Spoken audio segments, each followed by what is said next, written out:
माता महालक्ष्मी का व्रत रखने वाले सभी भक्तजनों को ढेरों शुभकामनाएं। तो आज के इस वीडियो में आप सुनेंगे श्री महालक्ष्मी व्रत की कथा। इस व्रत की कथा को सुनने या फिर पढ़ने से दुख दरिद्रता दूर होती है और माता महालक्ष्मी की कृपा प्राप्त होती है। पौराणिक कथा के अनुसार भारतवर्ष के सौराष्ट्र देश में द्वापर युग की यह कहानी है। उस समय भद्रश्वा नाम के एक राजा थे। वे राजा बड़े ही पराक्रमी थे।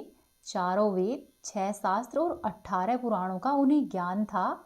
उनकी रानी का नाम सूरज चंद्रिका था। वह रानी दिखने में अत्यधिक सुंदर और सुलक्षणा थी। साथ ही साथ वह रानी पतिव्रता भी थी। उन दोनों को 7 पुत्र और उसके बाद एक कन्या का वरदान मिला। कन्या का नाम राजा और रानी ने शांबाला रखा। एक बार महालक्ष्मी जी के मन में आया कि क्यों न मैं राजा के राजप्रसाद में जाकर निवास करूं, क्योंकि ऐसा करने से राजा को दिन दुगनी और रात चौगुनी दौलत प्राप्त होगी और इस धन से वह अपनी प्रजा को और भी अधिक सुख दे पाएगा। यदि गरीब के घर में मैं रहूंगी तो वहां पर उसे धन दौलत तो प्राप्त होगी, लेकिन वह अपने स्वार्थ के कारण केवल अपने ऊपर ही खर्च करेगा। ऐसा सोचकर श्री महालक्ष्मी जी ने एक बूढ़ी ब्राह्मणी का रूप धारण किया और अपने हाथ में लाठी लेकर लाठी के सहारे रानी के द्वार तक आ पहुंची। यद्यपि माता लक्ष्मी ने बूढ़ी औरत का रूप धारण किया हुआ था, फिर भी उनके चेहरे पर दिव्य तेज दिखाई देता था। उनको देखते ही एक दासी उनके सामने आई और दासी ने उनका नाम, धाम, काम और धर्म पूछ डाला। वृद्ध ब्राह्मणी का रूप धारण किए हुए माता लक्ष्मी ने कहा कि हे बालिके, मेरा नाम कमला है और मेरे पति का नाम भुवनेश है। हम लोग द्वारिका में रहते हैं।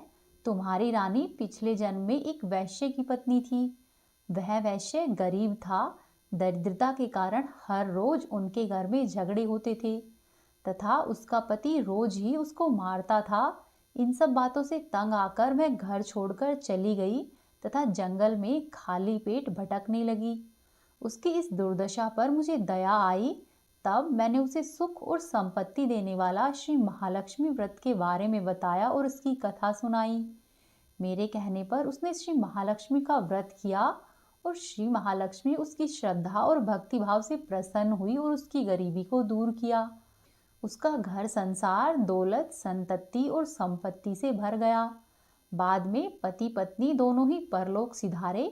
लक्ष्मी व्रत करने के कारण वे दोनों लक्ष्मी लोक में रहे। उन्होंने जितने साल महालक्ष्मी का व्रत किया उतने हजारों साल उन्हें सुख भोग मिला। इस जन्म में उनका जन्म राजघराने में हुआ है, परंतु वह श्री महालक्ष्मी का व्रत करना भूल गई है। इसीलिए मैं उसे वही याद दिलाने के लिए यहाँ पर आई हूँ।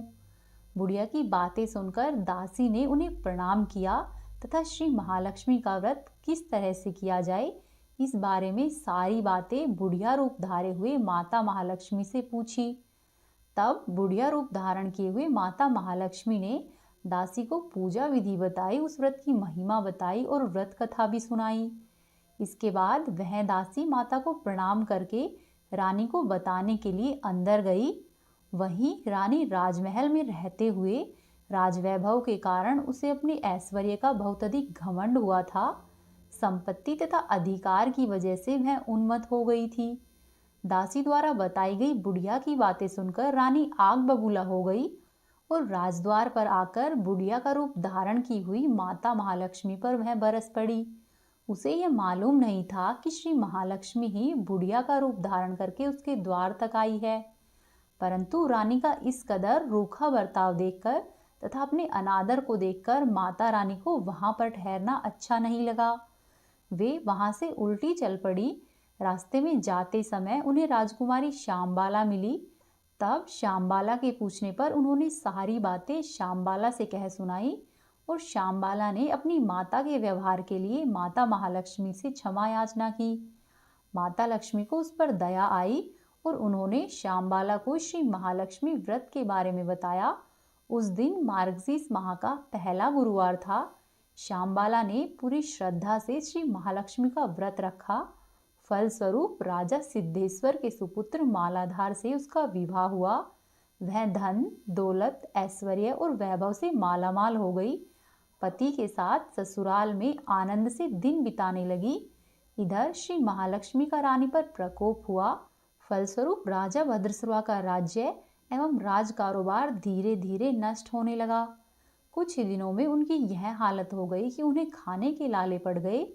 ऐसी हालत में एक दिन रानी ने राजा से निवेदन किया कि हे राजा, हमारा दामाद इतना बड़ा राजा है, वह धनवान है और ऐश्वर्यशाली है, क्यों न उसके पास जाए और अपना हाल उसे बताए, वह जरूर ही हमारी मदद करेगा। इस बात पर राजा भद्रसुवा दामाद के पास जाने के लिए रवाना हो गए। राज्य के पास में पहुंचकर एक तालाब के किनारे थोड़ी देर विश्राम करने के लिए राजा भद्रसुवा वहीं पर ठहर गए।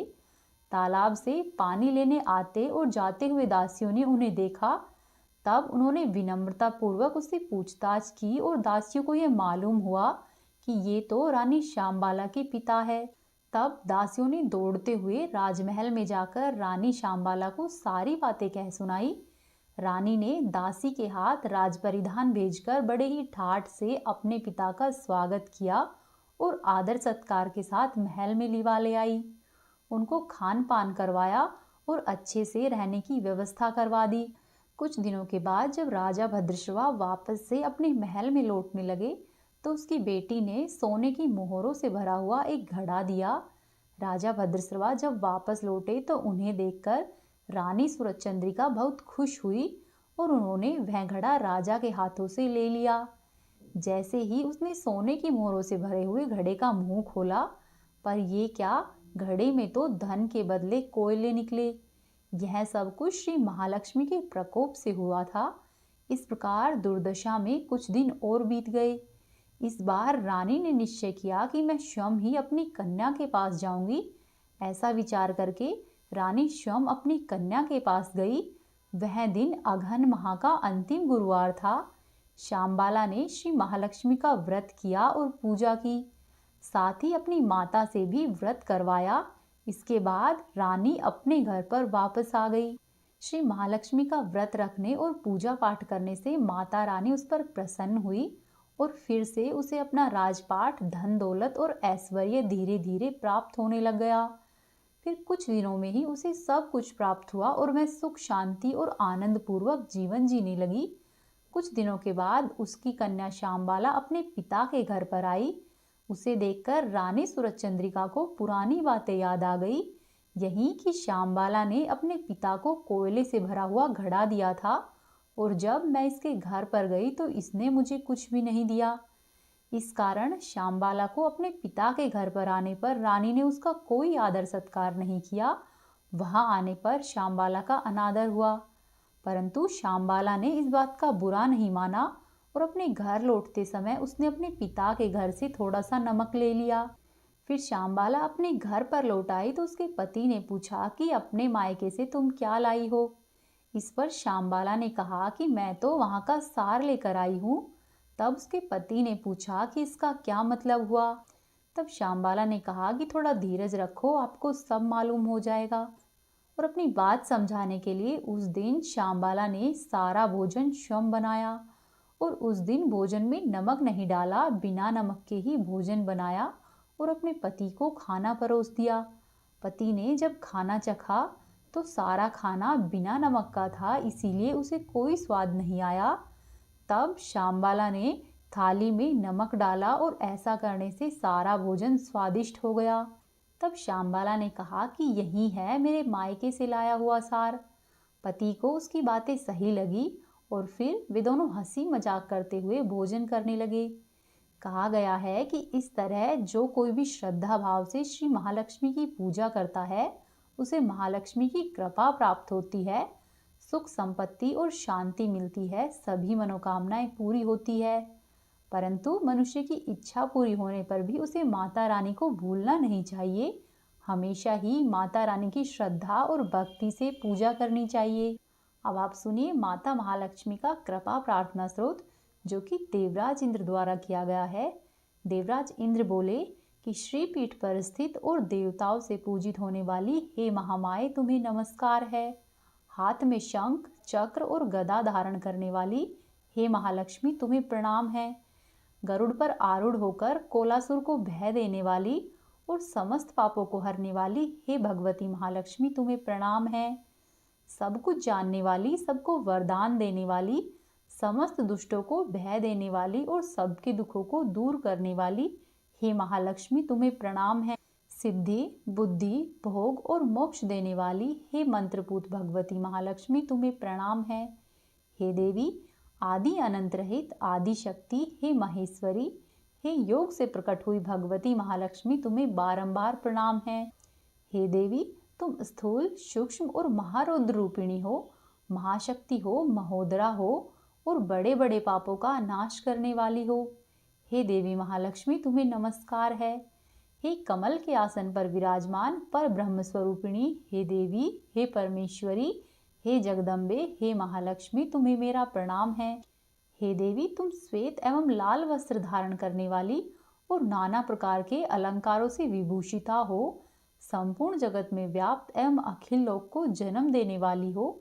हे महालक्ष्मी तुम्हें मेरा प्रणाम है। जो मनुष्य भक्ति युक्त होकर इस महालक्ष्मी अष्टक स्तोत्र का सदा ही पाठ करता है वह सारी सिद्धियों और राजवैभव को प्राप्त कर सकता है। जो भी प्रतिदिन एक समय पाठ करता है उसके बड़े बड़े पापों का नाश हो जाता है। जो 2 समय पाठ करता है वह धन धान्य से संपन्न होता है। जो प्रतिदिन ही 3 समय इसका पाठ करता है उसके महान शत्रुओं का नाश हो जाता है और उसके ऊपर कल्याणकारिणी वरदायिनी महालक्ष्मी सदा ही प्रसन्न रहती है। अब आप सुनिए श्री लक्ष्मी जी की आरती। ओम जय लक्ष्मी माता मैया, जय लक्ष्मी माता, तुमको निस दिन धावत, मैया जी को रोज मनावत, हरि विष्णु विधाता। ओम जय लक्ष्मी माता, उमा रमा ब्रह्माणी तुम ही जग माता, ओ मैया तुम ही जग माता। सूर्य चंद्रमा धावत, सूर्य चंद्रमा धावत, नारद ऋषि गाता। ओम जय लक्ष्मी माता, दुर्गा रूप निरंजनी सुख संपत्ति दाता, ओ मैया सुख संपत्ति दाता। जो कोई तुमको धावत, मैया जी को जो कोई धावत, रिद्धि सिद्धि धन पाता। ओम जय लक्ष्मी माता, तुम पाताल निवासिनी तुम ही शुभ दाता, मैया तुम ही शुभ दाता। कर्म प्रभाव प्रकाशिनी, कर्म प्रभाव प्रकाशिनी, भवनिधि की त्राता। ओम जय लक्ष्मी माता, जिस घर में तुम रहती सब सद्गुण आता, ओ मैया सब सद्गुण आता। सब संभव हो जाता, सब संभव हो जाता, मन नहीं घबराता। ओम जय लक्ष्मी माता, तुम बिन यज्ञ न होते, वस्त्र न कोई पाता, ओ मैया वस्त्र न कोई पाता। खान पान का वैभव, खान पान का वैभव, सब तुमसे आता। ओम जय लक्ष्मी माता, शुभ गुण मंदिर सुंदर, क्षीरो दधी जाता, ओ मैया क्षीरो दधी जाता।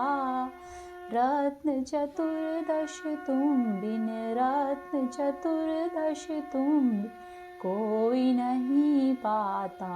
ओम जय लक्ष्मी माता, महालक्ष्मी जी की आरती जो कोई नर गाता, ओ मैया प्रेम सहित गाता। उर आनंद समाता, उर आनंद समाता, पाप उतर जाता। ओम जय लक्ष्मी माता, ओम जय लक्ष्मी माता, मैया जय लक्ष्मी माता। तुमको निस दिन धावत, मैया जी को रोज मनावत, हरे विष्णु विधाता, ओम जय लक्ष्मी माता। तो ये थी आज की वीडियो। उम्मीद है आपको पसंद आई होगी। वीडियो को लाइक कीजिए, चैनल को सब्सक्राइब कीजिए और कोशिश करें कि वीडियो को अधिक से अधिक शेयर करें।